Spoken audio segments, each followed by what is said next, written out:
o Oriente Médio, desde que teve essas divisões dos países, ele nunca teve uma paz duradoura, ele sempre teve essa questão meio vai dar treta em algum momento? Não, mas ali sempre foi complicado. Isso tem uma base, ó. Ou foi depois do nascimento do Estado de Israel? Não, já vinha antes. Quando o Lourenço da Arábia vai combater os turcos em 1916, e ele era muito novo, tinha 27 anos de idade, já era coronel do exército britânico. Ele era um gênio da tática, etc. Mas havia uma relutância muito grande do alto comando britânico na região em fornecer artilharia para os árabes. Porque eles achavam que eles iam se pegar. É um negócio complicado ali. É muito tribal, né? Muito tribal, exatamente. Tanto que a divisão que eles fizeram depois do Oriente Médio, se você for pegar bem mesmo... Foi por famílias, né? Exatamente. A família Hussein na Jordânia, o Saud na Arábia Saudita, né? Acho que era também acho que um reino, um braço da família Hussein no Iraque, eu não lembro bem. Mas foi nessa foi feudo, né? Foi capitania hereditária. Né? Capitania hereditária. Mesmo no Afeganistão, exatamente, você tem senhores da guerra lá, até hoje, que dominam determinadas regiões e é difícil fazer eles se entenderem. Um conflito que a gente lembra foi a Guerra do Iraque, né? O que aconteceu naquela época do Kuwait, Iraque e como ficou resolvido? Não foi resolvido? Eu acho que não foi resolvido. Mas aí você vê o mesmo problema de sempre, né? O Iraque, o Kuwait, acho que no Império Otomano era parte do Iraque. Olha o mapa do Kuwait. O Kuwait é um losango, cara. O Kuwait é um losango. E você vê, ó, é que ali não dá pra... É que aí não dá. Vê outro mapa que apareça mais perto, por favor. Mas o que acontece nessa história? É uma coisa artificial, né? Uma coisa artificial. Então o Saddam queria de volta para controlar a produção de petróleo e houve a negativa do Ocidente. Mas são todos problemas de fronteiras mal resolvidas. O pessoal fala, não é democracia. Mas, gente, como é que você vai enfiar uma democracia liberal ali se não é da cultura das pessoas? Isso para eles não funciona isso. A gente não pode achar que a democracia liberal do Ocidente é panaceia para todos os problemas do mundo. Não é. Tem país que não vai aceitar isso aí, cara. Então... complicado, né? Você pega aquelas tribos do interiorzão do Afeganistão, por exemplo, fala, o cara vai votar, ele não sabe nem do que você tá falando. Não, você quer ver um negócio? Você tocou num assunto importante agora. O Albert foi a primeira pessoa no Brasil, que deu um alerta quando o Afeganistão começou a ruir, quando o controle militar americano começou a ruir, foi a primeira pessoa no Brasil que deu alerta de que os americanos só controlavam as cidades e de dia. Porque, na verdade, o campo era todo... Ele foi o primeiro que falou isso daí. Ele me mandou o trabalho, eu falei, pô, mas isso aqui é genial, isso aqui é ouro, né? Aí eu estudei o trabalho de Célio, não sei se você lembra disso daí. Foi pouco antes de cair o Afeganistão. Eu lembro. Porque os oficiais, os funcionários das agências americanas que estavam no Afeganistão, eles aprendiam a falar o idioma, tinham contato com a população, mas nas grandes cidades afegãs, na capital, em Cabul. Exatamente. E 2, 3 grandes cidades. No interiorzão mesmo, onde estão as tribos ali, não tinha ninguém, eles não conhecem o que aquele pessoal fazia. O que eles pensavam, o que eles queriam. Não nem queria, não falava a língua dos caras. O cara ia lá com uma tropa, ele achava que construir uma escola, pintar uma escola, ou cavar uma vala de drenagem lá, que ele estava ganhando a população. Não é isso aí, né, cara? As coisas não são dessa muito forma. Mais complicado. Olha lá o mapa. Então você vê, o Kuwait é um losango, são linhas retas, né? No meio do deserto. E ficaram com a melhor parte do petróleo. Mesmo sendo esse território bem pequenininho, ficaram com a melhor parte. Sim, pegaram uma quantidade muito grande do lençol petrolífero. Tem Catar também, bem pequenininho lá no cantinho. Da Arábia Saudita. Catar, Emirados é maiorzinho, né? E como começou essa... Israel, então... Porque o Trump tinha dado um prazo de 60 dias, era isso? E Israel ataca depois do prazo encerrar? Não, eles atacaram antes do prazo encerrar. O que era esse prazo? Era pra quê? Era um prazo para concluir as negociações, eu tô certo? É isso aí? Sim. Então, mas aí os iranianos, na verdade, foram traídos, né? No meio assim, foi analogicamente a mesma situação de Pearl Harbor. Os americanos estavam negociando com o Japão, e e os japoneses atacaram. Ah, foi isso que aconteceu em Pearl Harbor? Eles estavam negociando? Estavam. Sim. Tinha negociações. Tava negociações. Entre Japão e Estados Unidos. Então, Irã estava tranquilo porque estava negociando com Tinha um os Estados encontro Unidos. domingo. Nossa. Anteontem. Tinha Israel um- aproveitou isso para pegar de surpresa. Sim. Foi surpresa pros iranianos, pros americanos não, né? Eles Mas sabiam. vocês imaginavam? Não pegou a gente de surpresa também? Assim, eu não tinha ideia, não imaginava. Nem eu. que Não fosse existia esse atacar. papo, assim. Não. Eu fui completamente... Assim, Vilela, você tá assistindo Pô, o fim de uma ordem internacional. da A antiga ordem. É a ordem jurídica, porque hoje em dia o país que quiser sair do tratado, ele sai, porque ninguém mais respeita. Quem é que vai negociar com os Estados Unidos hoje em dia? Se no meio da tua negociação você pode ser atacado. Então acabou. O pessoal fala, os Estados Unidos é democracia, mais ou menos, meu amigo. E isso, democracia não te dá chancela para matar os outros. Nós temos que lembrar que a democracia americana já soltou 2 bombas atômicas, matou 3 milhões de pessoas na Guerra do Vietnã. A galera esquece 600... isso, né? Hã? Parece que a galera esquece isso daí, né? Exatamente. Não é, democracia não é justificativa para você sair matando os outros. Né? 600 mil mortes no Iraque, por aí vai. Então, assim, a gente tem o mundo. Eu estava num jornal às vezes e estava falando isso. Que as pessoas são meio esquizofrênicas nesse ponto. Né? Porque eu sou um país democrático, então posso fazer o que eu quero? Não. Levar a democracia à força. Não, até porque não funcionou em lugar nenhum. Nunca vi um país se tornar democrático à força. Né? Então, assim, esse é o mundo que a gente está. Agora, eu acho que as pessoas... Elas começam a acordar um pouco, né? Já não é mais aquela... Porque, Vilela, você para pensar uma coisa. Você tem quase 6 milhões de inscritos, né? Isso é dar voz para todo mundo. Então isso é disruptivo. Porque antes de programas como o seu, só tinha voz algumas pessoas, uma parte do pensamento que se tornava hegemônico. Era uma parte minoritária, mas se tornava hegemônico porque só eles tinham eco. Agora não, você dá ouvido a gente, o Cabaé e eu, a gente é meio disruptivo nas análises militares, porque a gente pega coisa que aqui no Brasil você não vê. Eu falo sempre que a análise militar no Brasil é manual da OTAN, a gente não faz isso. A gente critica, a gente desce além, por aí vai. Então acho que de uma certa forma isso muda a cabeça das pessoas, né? O cara sai, o blog dele já está sendo usado por exércitos sul-americanos, né? Então acho que as pessoas começam a mudar a visão de mundo. E aí, vamos então colocar cronologicamente o que aconteceu. O que aconteceu naquela primeira noite que Israel ataca? Foi sexta, sábado, Foi domingo? dia 12 para 13, né? Foi 12 para 13. Acho que é quinta para sexta, Quinta né? pra 12 para sexta. 13. Que é o feriado, a sexta pro muçulmano é o domingo nosso, né? E aí? Israel atacou, bombardeou. O quê? Na verdade, foi uma operação aérea que envolveu aviação, partindo de bases de Israel e dizem do Chipre, Ah, é? né? Que é uma ilha ali no. Aparece o Chipre aí? Ali, ó, tá vendo? Ó, em cima da. Ah, sei. Chipre, partindo do Chipre.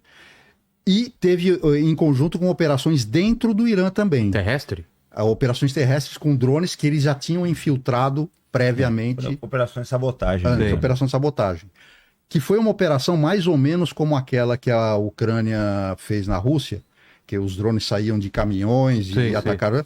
Foi alguma coisa mais ou menos similar a isso. Eram caminhões, os drones saíam dos caminhões e. Então Israel já estava planejando isso há um tempo. Isso já vinha sendo Sim. planejado há bastante tempo. Tem agentes que foram capturados ali, que eles falam que eles estavam sendo treinados há 10 anos. O quê? Cara, você vê Isso isso? é uma operação de anos. Israel tem uma infiltração de inteligência, né, de espionagem, né, é muito grande. É o caso dos celulares que explodiram, Os pagers, né? Exatamente. Eles têm uma infiltração muito grande no Irã. E esse ataque, então, a princípio era para detonar o plano de construção de bomba nuclear. É o que eles alegam, né? É o que eles alegam. A gente. Que alvos foram escolhidos? Eles atacaram alguns reatores, né? Atacaram ali instalações, né? instalações nucleares e decapitação, né? De lideranças. Lideranças E cientistas cientistas. nucleares e lideranças E a defesa militares. aérea também. E a defesa aérea. Como foi- que se faz com a defesa aérea? É em solo? Você derruba, você ataca os lugares onde Provavelmente ficam? jameamento, você utiliza ela fica... As comunicações e detecção por Ah, é? radar. E aí ela fica vulnerável a um ataque. Podem ter usado, a defesa aérea, eles podem ter usado ataques cibernéticos para colocar o Derrubar. sistema em baixa. Tá. Aquilo que não entrou em baixa, eles podem ter jameado. Com o jameamento, você emite um sinal rádio muito forte. Então você não consegue, nem consegue falar e o radar não consegue detecção. E outra coisa também, provavelmente eles usaram drones para atacar alguns radares aí, né? E alguns sítios. Mas não teve combate aeronave com aeronave. Não teve isso. Não, porque a defesa aérea do Irã nem conseguiu saber o que estava acontecendo, né? Não teve tempo. Foi pega de surpresa. Foi né? pega de surpresa. Isso de quinta para sexta. E a resposta do Irã, qual foi? Aí a resposta do Irã, eles começaram a lançar mísseis, né? As barragens de mísseis. No primeiro dia eles lançaram quanto? 200 mísseis? 200 mísseis. 200 mísseis. 200 e 300 mísseis. Aí Israel diz que o Irã está atacando áreas residenciais e tal. Os dois fazem Aí isso. os dois né? fazem isso. E uma coisa que eu vi muita gente perguntando nas redes sociais, e eu também tenho essa dúvida. Por que assim, um ataca, o outro espera, o outro ataca? Por que não é em conjunto? O Irã tá me atacando, o Israel contra-ataca ao mesmo tempo. Por que se espera um atacar e depois vem o contra-ataque dos dois lados? Parece que é isso, ou não tem a ver? Algumas coisas são simultâneas. Não parece isso? Que um ataca, o outro se programa... É como dá a entender, Dá a entender isso, né? que é isso. Eu não sei se é necessariamente isso. Mas hoje em dia você perdeu a noção de timing, né? É. Porque o cara te manda um vídeo, você não sabe que hora que foi gravado. Exatamente. E lá é 6 horas à frente. 6 horas. Agora lá é dia já, né? Ou de manhã. Não, ainda não, deve né? ser. Que horas são? Umas 7h30 agora? São 8 horas 8 agora. horas. Deve ser. Às 2 horas da manhã. madrugada. 2, 3 horas da manhã. Tá. Mas assim, o Israel faz o ataque, aí o Irã retaliou, porque houveram alertas ali, tanto de Israel quanto dos Estados Unidos, para que o Irã não Não retaliasse? retaliasse. Não retalia, Mas não é ataca. impossível, não sei o né? quê. Os caras têm uma Mas pressão. aí eles atacam, aí Israel ataca de novo, mas todos os ataques de Israel, essa operação já estava planejada, eles já sabiam de antemão. que ia ter o que eles iriam a fazer. retaliação. E a gente viu muitas cenas muitas cenas, não sei se são dos mesmos mísseis, mas atingindo Tel Aviv, né?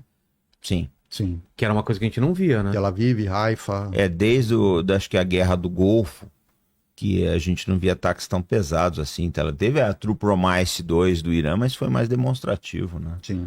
Promessa verdadeira do Irã em outubro do ano passado, mas foi mais demonstrativa. Essa agora foi mais pesado. O Irã já não tá mais...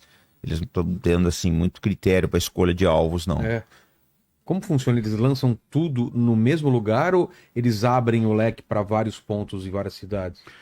Pelo que eu vi dos ataques do Irã, eles estão concentrados ao redor de Haifa, Dá uma olhada. que é no norte ali. Agora abri o mapa de Israel. Que é ao redor de Haifa, que é uma cidade grande iraniana, e ao redor de Tel Aviv. Israelense, perdão. E ao redor de Tel Aviv. Mas é onde estão, por exemplo, eles atacaram um instituto, como é que chama? O Weizmann, que é um instituto de pesquisas lá enfim, militar, de guerras nucleares de Israel. Atacaram instalações também, disse que atingiram, que destruíram a sede do Mossad em Tel Aviv. Se é verdade ou não tenho como saber. Então, mas é que o território de Israel é muito menor, né? Exatamente. Então, assim, a coisa acaba ficando muito mais concentrada do que no Irã. Embora no Irã também é tudo muito mais concentrado no norte e no oeste do Irã, né? Sim. Olha lá. Haifa fica ali em cima, tá vendo? Ali em cima, Tel Haifa. Aviv. O principal porto deles do Mediterrâneo, né? E vocês acham que Israel foi pega de surpresa em relação a isso? Ou eles esperavam já que alguns mísseis iam atravessar o Iron Dome mesmo? É comum isso? Eu acho que a intensidade não era esperada. Não? Não, a intensidade foi muito grande. Porque a história, vamos ser sinceros, né, Vilela? E aí o Albert complementa aí. O pessoal tem mania de dizer que a defesa de Israel é o Iron Dome. Não é só o Iron Dome, são vários subsistemas. Ah, é? Você tem o Iron Dome, você tem o David Sling, agora entrou o Viga de Ferro, tinha o Patriot. Putz, vocês podiam explicar isso pra mim? Arrow. O Arrow também. O Iron Dome é um de interceptação de mísseis, ou não? É de defesa antiaérea. Defesa aérea. Ele pode Ele interceptar mísseis ou aeronaves. Ele é ligado, tá vindo um míssil, ele é acionado e ele solta algumas coisas para explodirem perto do míssil. É isso? Uma bateria, assim, ela é básica, assim, grosso modo, porque depende do sistema e tal, mas grosso modo você tem... É isso ou não? Isso é o lançador. Do Iron Dome. Pô, eu não sei se esse é o Iron Dome, mas poderia ser. É o container dele ali. Ser. É parecido com o que poderia ser, tá? Exatamente. Aí sai esse foguetinho. Mas você tá vendo que tem ali, atrás dele ali, tá vendo que tem uma antena de radar ali? Atrás dele tem uma outra viatura, um outro veículo. O Homer podia ter pego uma foto pior também, né? Não tem muitas fotos quase melhores. Minecraft que você colocou aí. Tem uma antena lá. Ele é basicamente uma antena de radar, um caminhão que tem uma antena de radar, uma outra viatura que tem o lançador dos mísseis e tem viaturas que são de como é que chama? Comando, né? De comando. Comando deve ter uma viatura meteorológica também, normalmente dependendo do sistema. E eles também podem trabalhar interligados com estações de radar em terra, que transmitem informações para ele. Ou podem trabalhar interligados com aeronaves também, que tem. Hoje você tem link de dados, você passa qualquer coisa, né? Por aeronave, Exatamente. E aí você tem você tem sistemas antiaéreos que são de curto alcance. O Iron Dome, acho que ele é de curto alcance, ele é de alcance mais curto. Aí você tem outros de médio alcance e você tem os de longo alcance. Israel tem todos esses sistemas. Porque ele funciona em camada, né? Vamos supor o seguinte, você está aqui no teu condomínio. Tá. Tem o guarda lá na frente. Guarita, né? Aliás, preciso mandar um abraço pro Bento da Guarita aí. Eu tava chegando lá agora, me reconheceu aí. Então. Legal, Bento, um grande abraço pra você, um bom serviço, tá, camarada? E não esquece de curtir e comentar aqui no canal do Vilela e lá no Arte da Guerra. Mas olha só, você tem o guarda lá, né? Certo. Aí você tem... O cara conseguiu passar por lá. Passou por lá. Mas aí tem bandido. Exatamente, tem a Fabi aqui. Aí tem a equipe aqui. Tem um segurança armado aqui. Exatamente. Fortemente armado. Agente do Mossad. Gigante. Armado com jujubas. Aí o que acontece? Se você furar as camadas... Né, chega uma hora... Porque o que o Vilela? O problema é o seguinte, você começa a jogar alvos vetores mais baratos. Você joga um drone não é tão caro. Mas aquilo vai excitar o sistema do mesmo jeito. Você vai disparar um míssil. Você joga um enxame de drone, já acabou. Quanto que tem num container desse? Tem uns 9, 16, sei lá. Chega uma hora que você fica sem defesa. Eu vi um boato hoje no Telegram, não sei se você viu. Parece que Israel tem defesa para mais 12 dias. Cara... É possível. Porque assim, o que acontece? É caríssimo isso, né? Imagina $50 mil cada míssil. Cada míssil. O Irã disparando foguetes, Israel aqui, o Iron Dome, vou chamar de Iron Dome de forma genérica, está disparando mísseis também, para interceptar os mísseis do outro. No final das contas, por mais tecnologia que você tenha em qualquer dos lados, a coisa vai se resumir a quem tem mais foguetes para soltar e quem consegue recompletar. Mais rápido. Se resume a isso. E há dois anos atrás, quando teve aquela questão do Hamas com Israel, que o Hamas começou a atacar Israel, eles lançaram na época 2 ou 4 mil foguetes, eu não me lembro. Foi por aí. Hamas e a Jihad Palestina. Alguns milhares de foguetes que eles lançaram em Israel. Aquilo durou acho que 2 semanas, mais ou menos. Foi maio de 2023 ou 2022. Por aí. Sei que nós tivemos um trabalho tremendo. Ficamos um monte de dia sem dormir para variar. Quando terminaram aquelas 2 semanas... Na semana seguinte, o ministro da Defesa de Israel estava nos Estados Unidos lá para conseguir um financiamento de $1 bilhão para recompletar o Iron Dome. O negócio é feio, cara. Desespero que bateu. Mas aqueles eram foguetes menos letais do que esse. Menos letais do que esse, mas ele vai cair, vai explodir do mesmo jeito. Vai causar estrago. E a gente viu umas cenas... Eu sei que é meio bizarro que eu falo, até bonitas, né? De algumas explosões em cima da estratosfera. É quando ele atinge um... Mas isso é um outro tipo de Iron Dome? É uma outra defesa que completa essa? Não, é um míssil antiaéreo atingindo um míssil que está chegando. Ah, é? Ou eu não sei, o iraniano acho que tem aqueles decoys, né? Pode ser também. Que é? Decoy é o seguinte, quando você solta o míssil, ele dispara uma série de iscas, junto com ele. E essas iscas excitam o sistema do mesmo jeito. Putz, é pra enganar o sistema. É lógico, você usa a isca aí exatamente para você desperdiçar munição nela. Então, assim... O que é isso? Isso é o Iron Dome funcionando. Essas linhas são destroços? Essas linhas são os foguetes, os foguetes interceptadores. E muita coisa que a gente vê caindo do céu é destroço, não é o míssil, né? Que a gente vê caindo. Geralmente quando o míssil cai, você vê o rastro de fogo, né?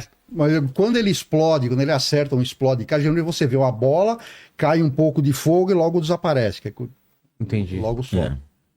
Mas e quando atinge. A gente viu um atingindo o alvo, parece que ele acelera quando tá mais perto do solo, ou era um tipo que é supersônico e o outro não é? Existe essa diferenciação? Você viu a diferença de velocidade de um que atinge Tel Mas aí Aviv? eu acho que deve ser o tipo específico de míssil. É. Nessa altura aí, ele não vai fazer uma aceleração a mais. Não, né? Ele já tá no. Já tá na mesma velocidade.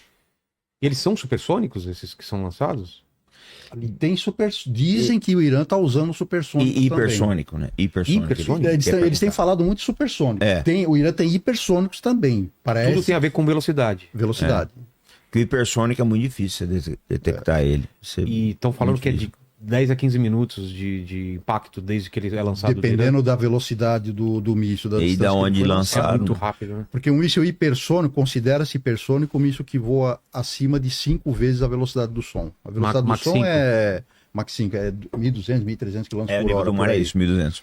Então, seria um míssil que viaja a 5, 6 mil km por hora. Já se considera hipersônico. Existem mísseis da Rússia, por exemplo, que viaja bem mais do que isso. Né? Então, um ataque de mísseis hipersônicos é muito difícil de ser De ser combatido. de ser combatido.